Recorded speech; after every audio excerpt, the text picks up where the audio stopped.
Syd and David have a face-to-face chat about their relationship, or lack thereof, while Division 3 sets a trap to capture Lenny.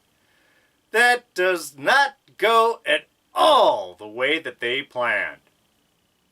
We're diving deep down the rabbit hole, kids, because all sorts of new things are popping up. It's Legion, Chapter 21.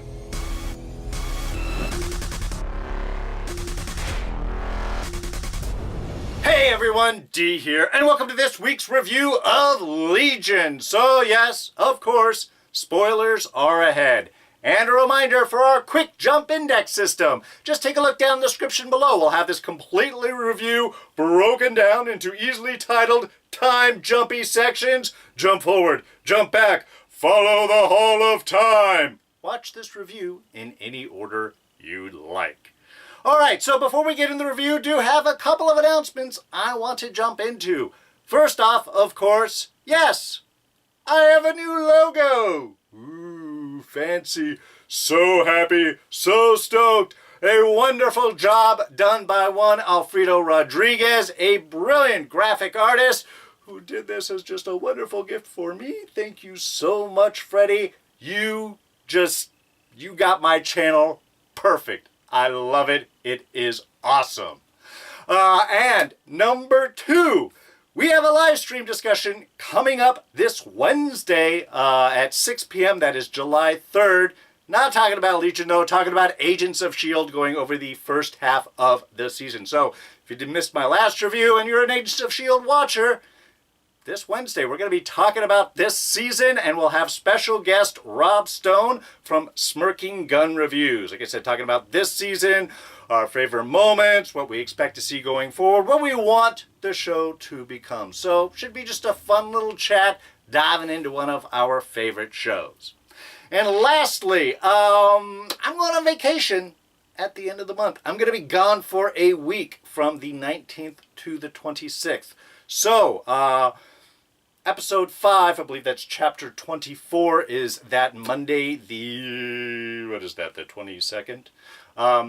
Anyway, so I will not be in town. I will still be doing a review for it. It just may be delayed, depending on my internet access, time, things like that. We'll definitely be watching the show. We'll definitely get a review out. But just as a heads up, will not be at its regular time. Will be delayed. Honestly, I can't tell you how long. Hopefully no more than a day or so, but I will have that out to you as soon as I possibly can. So, Chapter 21. Look, another brilliant episode. I doubt there's going to be much saying like, I didn't like this episode. I don't think that's going to happen with an episode of Legion. It's good. It's brilliant. It has awesome music. It has awesome visuals. I mean, even the whole opening sequence. I love that sort of reverse smoke shot with that one girl with Smokey as they're setting everything up. I mean, just tons of it. The colors that are used throughout the sequence, everything put into this show is meticulous and beautiful and amazing. And we get great references to classic rock, to books, to television, from Charlie Brown to Alice in Wonderland. I mean, all sorts of stuff popping up through this episode. Really, we've got kind of a couple primary focuses of what we're looking here. One of which is really the relationship between Syd and David. I mean, that's really been central since the show began. I mean, this show really began with their meeting. That is the inciting incident for this whole thing. I mean, David at the time was just a crazy guy in clockworks until Syd came along. He fell in love, and it was that love that caused him to kiss her, break the rule, which caused him to switch bodies, blew out the superpower, and alerted Summerland in Division 3 of David's presence there, which began the whole sort of pursuit and fight. So really, the whole show, everything is predicated on the relationship between David and Syd. In Season 1, that was love. In Season 2, it was a split, a question, the transition of a relationship. And here we're dealing with the downside of this, the post-split. And each of them are dealing with these in kind of different ways, but still strongly. I mean, again, we get this from the very opening kind of sequences where we have David sitting there thinking on his, doing his meditation, thinking of Syd, and we get the shot of Syd in the airship thinking of David. Now, maybe not thinking the same things, but still each present and prevalent in each other's minds. David's whole motivation here is trying to right the wrongs that he perceived that he had done. His arguments with themselves are all about his relationship with Syd. Does he love her? Does she love him? No, of course not. We're seeing there in some ways how this split between them has precipitated an increase in David's mental illness. He is becoming a little bit more unstable and willing to make a lot more morally questionable judgments, which of course really is the main split, the main cause of strife between Syd and David is some very questionable choices that David had made that there's probably no going back to. And I have to say, the scene between Syd and David, where David sort of pops back up in Syd's mind vision, it's a mental thing, but we're visually seeing that, almost my scene of the week, because there was so much that happened here in discussions of relationships and how the two of them are now coming back at each other. I appreciate how David opens it up with for the record, I wasn't doing anything. I wasn't bothering anyone. We were just doing our own little thing. Sure, it's a little culty, and yes, you can easily perceive that this is David taking advantage of young women who have daddy issues. Sure! But from David's point of view, he's trying to help. He's trying to teach how to love despite all of his flaws, and it's in that moment where he kind of gives him the hint of why he's going in this direction. Because we all make mistakes, and sometimes the mistakes are so big that we don't love ourselves anymore. We focus on those mistakes. We don't love ourselves anymore. We don't feel that we have that deservingness of love. And he's referring, of course, back to, I'm not sugarcoating it, raping Syd. He did. He wiped her mind. He had sex with her. He removed her ability to give consent. Now, whether his motivations were not power-driven, but out of a misplaced love, wanting to be together, and she was splitting, and he just wanted to have that moments with her. Again, doesn't matter the reasons he's doing. He took away her choice. He took away her consent. That's a bad thing. And that, from Syd's point of view, has completely fractured the relationship. There is no more, which means despite all of David's attempts to want to change things, his motion with switch here is like to go back, to fix things, to change stuff. If we could go back before then and it didn't happen, but he would still be the type of person that did it, even if she doesn't remember or that particular timeline doesn't work. If we're following what currently seems to be the Marvel looking of timelines of parallel universes, so he would still be the person that he was even if she no longer remembers. So that's her concern. He would still be that person that had made that choice. And perhaps ultimately that's going to be David's real pursuit here, to go back into time, maybe really to ultimately fix himself. If he stops Farouk from going into his mind as he's a baby, maybe then he can grow up to be a normal person. Though that, again, that would just change the events. That wouldn't necessarily change him unless he was somehow able to go in his mind, or his dad would be able to go into his mind and erase all of those things, return him back into a belief perception of whatever this new timeline was going to be. These are a lot of questions that we could be going for. Perhaps I'm going off on a bit of a tangent here. But still, I think this was sort of an important view of seeing their relationship and how much the two of them are really coming at it from different positions. Syd's had that kind of dark statement about men and women, how men are afraid that women are going to laugh at them and women are afraid that men are going to kill them. Yes, it's dark, and from David's standpoint, no, that's horrible. Why is that? And yet, he is willing to manipulate the world around him in order to get what he wants. And that's sort of the predicated problem that we see on top of this. And of course, the real scary thing is with someone like David, it doesn't even have to be a conscious manipulation. I mean, as we saw at the end of that scene, as Syd and David are really kind of butting heads, and she's really pushing back. We are not in a relationship. Don't tell us that we are people that love each other. You shot me without even warning. Why? Because you ended the world. All of that pushing David out of his perceived reality, of course, makes him mad, makes him upset. But someone like David, when you're mad and upset, you affect the world, especially when your happiness and joy is creating a drug that goes through the entire house and to the giant suckling pig that everyone's breathing on. Really gross. But gotta say, love that whole sequence. Again, another bit of just visual splendor as we see him losing it and getting mad, and the sort of the red coming all off of him, and that infecting the pipes and changed the colors all through the house. I mean, it was really, again, visually beautiful, and giving us a perfect understanding of like, yeah, once people start using this, they're not going to be in the happy, happy love juice land. They're going to be crazy and or angry, or, like I said, both. Could be either one or all. So for someone like David, just, again, the way that he has set himself up in this world, his moods affect everyone around him. But he's also the super powerful telepath that has no problems telling people what to do and getting in their minds to do it. Works that expertly, of course, on Lenny as she brings out Switch. Is like, you can go now. You want to go. You're hungry. You're happy. Okay, I mean, and we might forgive with Lenny's their particular relationship bit, but he does the same thing, of course, to Cary later on.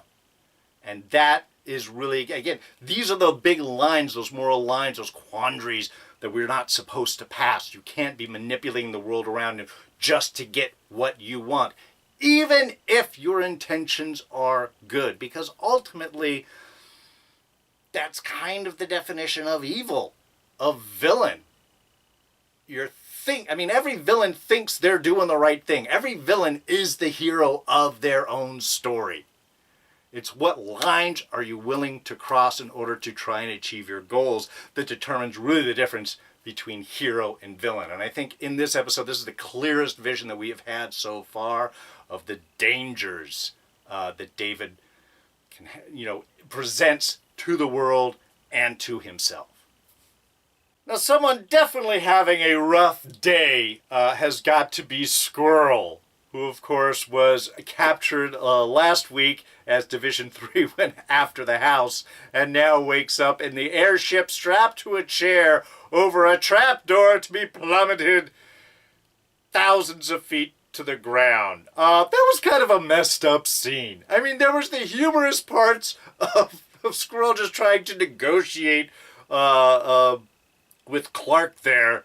Well, we started on the wrong foot. What foot do we need to turn? The right one, the good one, the thing. We just, yeah. I mean, it was awesome. It was funny. Even sort of Clark's general just straightforwardness. Yeah, this button, press this, it opens it up. Not sure if your lungs would freeze before you squash or vice versa, But Clark is also... Division 3 is not nice people, or not nice people. They are not necessarily heroic, which again is something that I think this show does really great, is dealing with gray areas. Nobody is really good in this show. Everyone is pursuing self-driven goals. It's kind of like, overall, is that going to be a benefit or harm to society? Division 3 thinks they're protecting humanity, but they're definitely willing to kill people. Okay, they don't necessarily kill Squirrel, but there's a willingness to do it easily on their end, as we've showed from the attacks on the commune from last episode. No problem taking people out that are perceived as threats.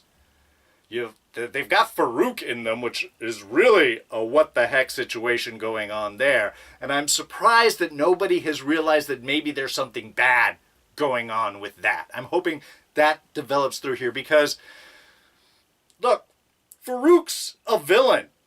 he's a bad person, whether he's perceived as the current big bad or not, if he's just being used as a means to an end. But he's been around a hell of a lot longer than David. And the only reason that we know that David is the bad guy is because future Syd said so, who is becoming more and more of an unreliable source of information. All of this, in my mind, is being manipulated by Farouk. In one form or another, he is behind all of this.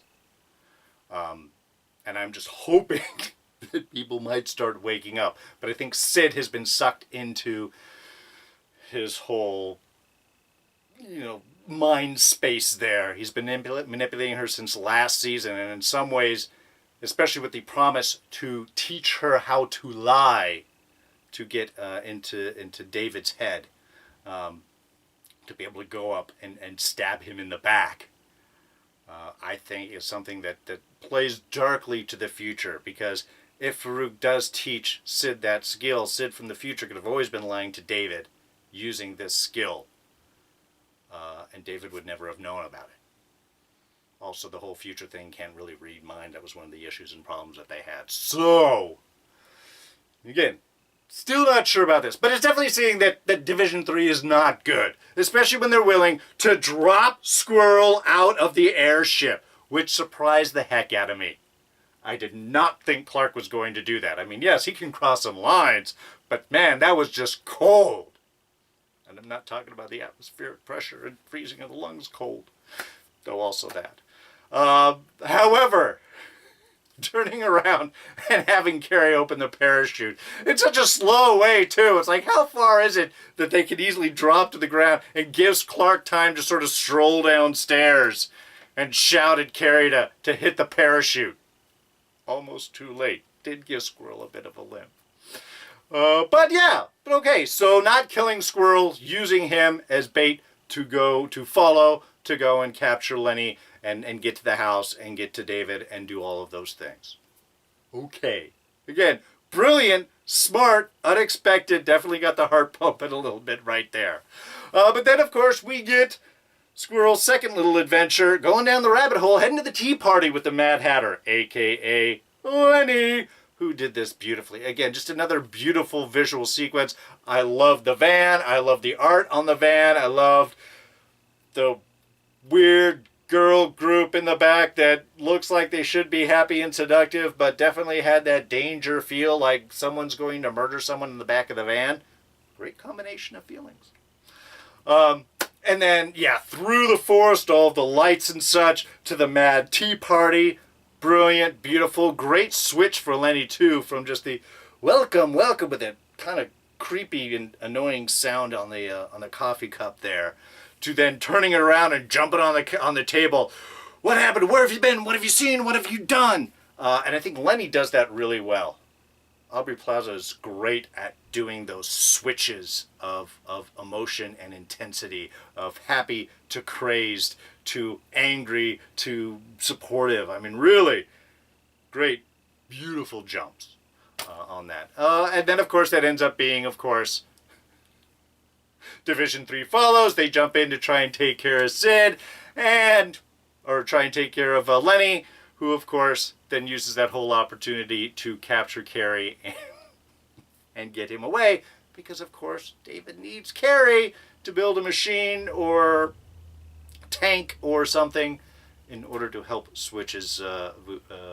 modify Switch's powers. So, again, just to get a brilliantly done sequence, the fact that they turn it around, you think that it's all going bad, and we've got Squirrel being given the drug, only this is the red one, not the blue one. It's always blue. Not when it's filled with anger and craziness, which gives him the red eye and the mad attack. Though not an effective attack. It was a funny blind side of Cary. All she wants to do is attack Lenny. I love that bit. I get to fight her, right? And again, great confrontation. Love the standoff, and then just dropping the net to capture the girls. That was awesome. Then we had Squirrel attacking Cary. Again, very ineffectively. Knocked her down, but did not seem to be You may be angry and have the power behind that crazed anger, but that does not give you skill. Because Squirrel had none of that. But that wasn't the point. The whole point was just to use the girls, use Squirrel as bait to pull Division 3 in, sneak around, steal Cary. Beautifully accomplished. And of course, that leads us to our Scene of the Week for this week. And that is Cary's attempted escape. Look, like I had said, the scene between Syd and David discussing their whole relationship, that was almost my scene of the week because that had so much kind of giant storyline appeal, plus it connected into all of David's mental state and where we were going, where they were coming from. A lot of stuff in that scene. However, from a pure enjoyment standpoint, it is all Cary, which is why he wins out. Just because it was a brilliant piece of physical comedy you don't often get to see anymore. As he's in the room and the door opens up, and because the first thought is he's just going to sneak through the door and get out. But no, he just goes up behind and just hides perfectly behind her with his movement. And again, it's an old comic bit. I've seen a lot of older vaudeville stuff, seen a lot of old early Hollywood filmmaking stuff, scenes like this. But this was just handled perfectly. The physicality on it, the humor as he followed her around and kind of, she nudged and he'd sort of shut the door a bit behind and then catch things and distracted and went around. It was like, why is he leaving? Oh, he's got to go back and get his coat. Because he's not going to leave unless he's fully dressed and in his Caryness. So it was just, again, it was sort of a perfect whole bit. A brilliant piece of physical comedy, just wonderfully executed. It was awesome. And then from there, of course, escape, not so perfect. Not when you're dealing with someone like David. And a perfectly creepy appearance as Cary is wandering through that cave, and David just appears. Not there, then there. Again, the scope of his powers are incredible. And it was a nice scene. You know, I understand Cary's kind of nervousness, but again, David hasn't done anything outright villainous. He has no interest in killing people. Though, we might have to step that back because, well, he's saying, no, I'm not going to kill you. And I try to believe that. He likes Cary. Girl Cary had no problem killing in those alternate futures where he ended up getting killed. He killed her twice. Once in each of those times. So it's not like he is unwilling to cross that line, which is something sort of important to remember. And I really appreciate the call back to the end of last season, the line that Cary used. You know, your brain is unable to balance out, to conceive of the balance of who we see, the person that we all see, and the person that you think that you are. And I think that's probably a perfect summation of David's mental state and instability. Really more to the sense. Because again, he is somebody that wants to be the hero, that thinks that he is doing things for the right reasons. And yet a lot of the choices that he is making increasingly are crossing lines that he shouldn't. We are seeing the birth of a villain here. But it's not too late to turn things around. And that's why I'm saying I'm hoping that in some ways of David's pursuit of this is to ultimately fix himself. And by doing so, fixing the world around him as well. But again, David's willing to cross these lines, certainly using mind control in order to suggest to Cary to take care of his plans, to do the things, build a tank or device, whatever you need, in order to increase this girl's powers. Also, a little bit of drugs, just to kind of the kicker over the edge. Creepy penguin bit. Man, Private was not looking good. Anyone? Penguins of Madagascar reference? I'm sure some of you got that. Anyway, and that leads to another final great sequence with Cary. The whole dream bit where he is, I guess this is the battle in his mind to fall into David's control, which seems to be, again, David's pursuit is of love of self, acceptance. That's sort of what we seem to see in here, is not only the balance between Cary and Cary as one individual, but that Cary himself maybe has not accepted his own homosexuality. Which is what this scene seems to be entirely imply, of switching bodies with Cary. I mean, they are sharing a lot of the same ideas, but certainly of the switching of leads, and then finally Cary goes and the gentleman comes in. I believe that's a Division 3 gentleman. I'll lead and wander off. That seems to be a final acceptance between the combing of the hair and the changing of the clothes and the dancing and the changing of the partner. Seems pretty clear to me. But again, a beautiful sequence. Also for note, the song that we'll be playing is Heaven in My Mind by Traffic, 1967. And for those following in your Marvel music scorecards, that is on the album Mr. Fantasy, which was the opening song for Avengers Endgame.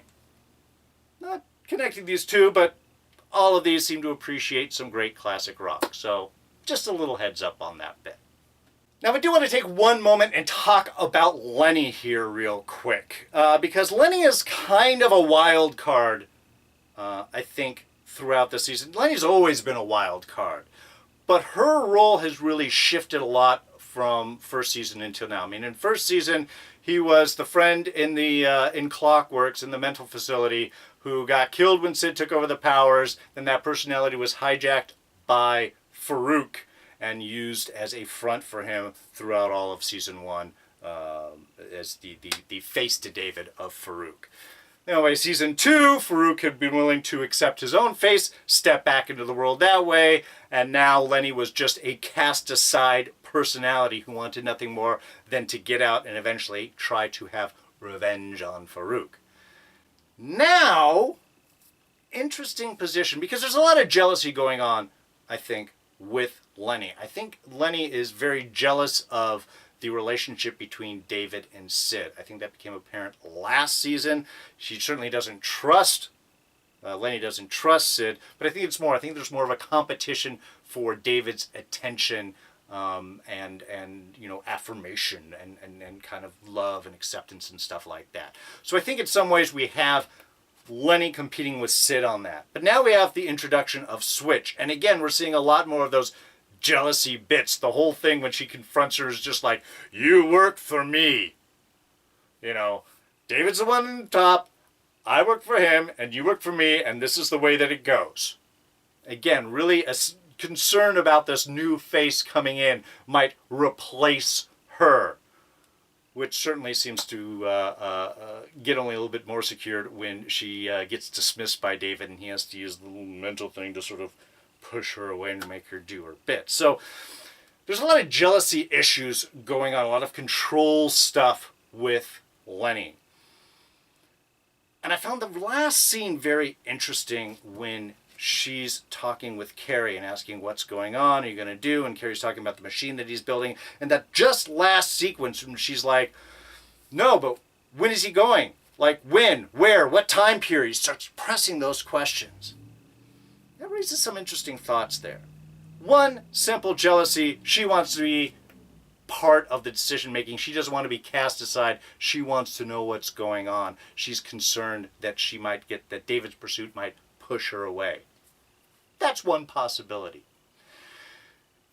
The other one is that she's still working for Farouk. Because that seems like information that Farouk, who just had that big chat with Syd about David, that seems something that he would want to know. Now, that doesn't make sense in the fact that if Division 3 is trying to capture Lenny in order to get information to try and track down David. I completely understand that.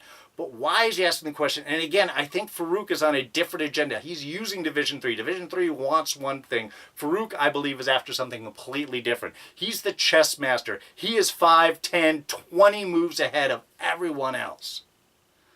So it's just one thing to pay attention to. I think is Lenny's state of mind and where her actual loyalties lie. Because I know she was against Farouk for some time, especially the end of last season, wanting nothing more than payback. But as time goes on, is she looking for something else? Is she looking for something bigger? And maybe she's not getting it all from David. So, interesting. Anyway, just sort of a thought that I have had. A lot of jealousy issues going on with Lenny, but I am wondering where her actual loyalties lie and who she is really working for ultimately. All right, just a couple of small things. One, the opening line of this episode. You know, usually we have the previously on. Interesting little change here is having David saying ostensibly on Legion. It's just a fun trick, but ostensibly has, again, a different definition. Something that probably happening, but also may not have. You know, a possibility of occurrence, but not something that is guaranteed. So considering we're dealing with time travel here with Switch, again, this could have happened before, but maybe it didn't. It deals both with the time travel bit and also kind of David's mental issues of things not always being very clear of what occurred. So I thought that was just a great way of just even starting the episode. We had a great bit, of course, with Switch informing David of how her whole time travel situation works and the hallway and the ups and downs and even showing. But even within this, we're seeing that conflict, the core drive within David and some of the concerns as well. I mean, his question to Switch, do you think that I am a good person who is deserving of love? I mean, that's the same talk that we had last season. It's the big discussion that he had with the multiple versions of himself. And of course, we had already just had him arguing with himself about his relationship with Syd. But this is all where that's coming from. That choice, that bad choice against Syd, removing her consent, has caused him not to love himself, to doubt himself more. And here he's even reaching out to this new person who knows nothing about him, trying to get some sort of affirmation on that. And yet, his first choice when she opens the doorway and tries to walk through is to try and force himself in. Now I was like, no, have her reach out her hand, have her guide you in, grab her hand, which is what he did eventually do. But that wasn't his first thing. His first step was try to push, prod, and force his will on the problem. And that ultimately is, I think, David's problem. It's not about enforcing will. It's about accepting one's own limitations, even if you're a god. Oh, and of course, speaking of Switch, we did have discussion on consequences of time travel. An interesting little bit in that, one, those lessons do seem to be coming through her headphones. Lenny reached down, grabbed the headphones, and listened to them. Was that Japanese? No, it's Chinese. Also kind of an interesting bit. The instructions are in Chinese, but Switch speaks Japanese. Or she is Japanese, is my assumption, of course, there. Also love that Cary also speaks Japanese, but of course he would. So, that doesn't seem to be her father then with the instruction. That seems to be coming from someone else. Will we ever learn who that is? I don't know. I don't even know if it really matters. It's just nice to know that that's actually what's going on in her headphones. She's constantly learning.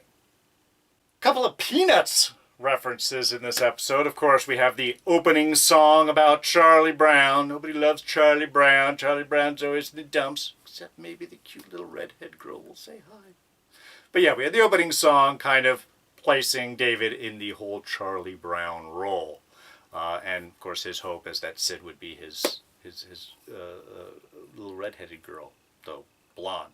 And also with Farouk, who is playing on the piano "Oh Christmas Tree," famously used in the Peanuts Christmas special. Also very interesting to note with this, the Peanuts are incredibly depressing.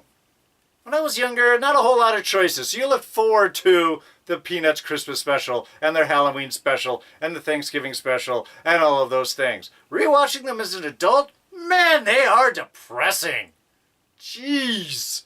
It's just not necessarily a super inspiring cartoon. And is that what's playing in on this? Is there a depression idea going on? Maybe, possibly, but I do think that David's probably feeling very Charlie Brown right now. He does not want someone to take away his football. Alright, so I think that pretty much covers everything. So next week it looks like Cary's going to build a machine and we're going to start heading back in time. And we get to meet Mom and Dad. Really looking forward to seeing that. But for now, we are going to wrap things up. And as always, thank you so much for joining me with this review. Now, if you enjoyed it, you could go ahead and hit that like button. Thoughts, ideas, and comments, you know where to put them. Right down in the section below. Where do you guys think that this season is going? Do you think David's going to end up as a villain, as a hero, something else? And is Farouk behind all of it? Let me know what you guys are thinking. Throw your thoughts right down in the section below. Now, you can always catch me on Twitter and Instagram. I am at Darren Jakes.